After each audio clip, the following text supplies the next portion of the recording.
జై శ్రీరామ్. నూతన సంవత్సరం 2024 జనవరిలో అయోధ్య రామ మందిరం ఇనాగరేషన్ ఉంది. 21st నుంచి 24th మధ్యలో అయోధ్యలో రామ మందిరం ఇనాగరేషన్ సందర్భంగా సో మనమందరం కూడా ఇక్కడే మన ఇంట్లోనే ఆ సెలబ్రేషన్ అనేది ఘనంగా చేసుకోవాలి. ప్రతి ఇంట్లో మనం దీపాల కాంతులతో వెలిగించుకొని అది దివాళీ సెలబ్రేట్ చేసుకున్నట్టు, ఒక హనుమాన్ జయంతి సెలబ్రేట్ చేసుకున్నట్టు చేసుకున్నామా? సో మరి నేను ఏం చేస్తున్నానంటే మన నామాల్గూరు హనుమాన్ టెంపుల్ లో మహాహారతి ప్రోగ్రామ్ పెట్టాను. ఏం చేయాలి అంటే ప్రతి ఇంటి నుంచి ఒక దీపమై కలిసి రావాలి. నామాల్గూరు వీరాంజనేయ స్వామి టెంపుల్ కి ప్రతి ఇంటి నుంచి ఒక దీపం కలిసి రావాలి. మహాహారతి చేసుకుందాం అందరం కలిసి. చేద్దామా? జై శ్రీరామ్. ఇక్కడ వచ్చేసిన వాళ్ళందరికీ కూడా ధన్యవాదాలు. జై శ్రీరామ్.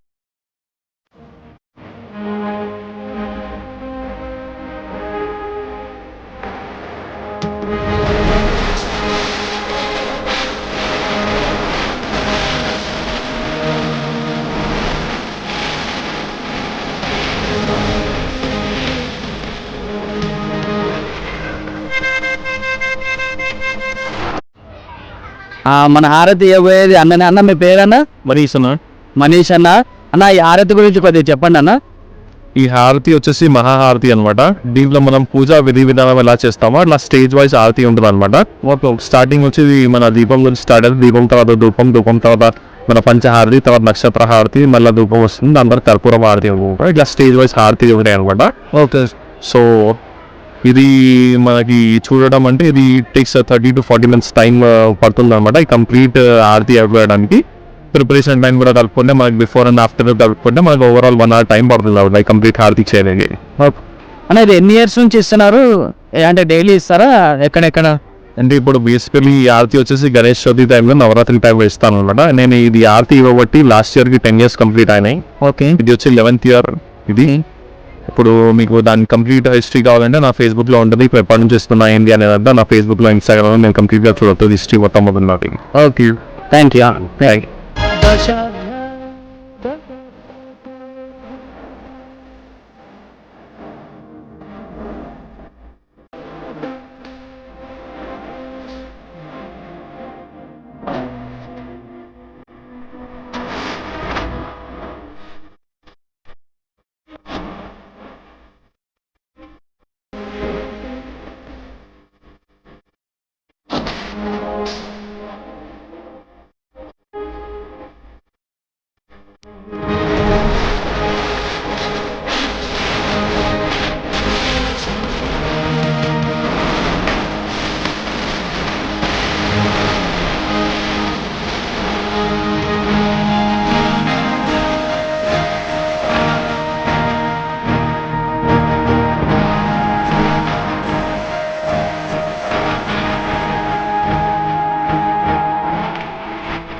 నాకు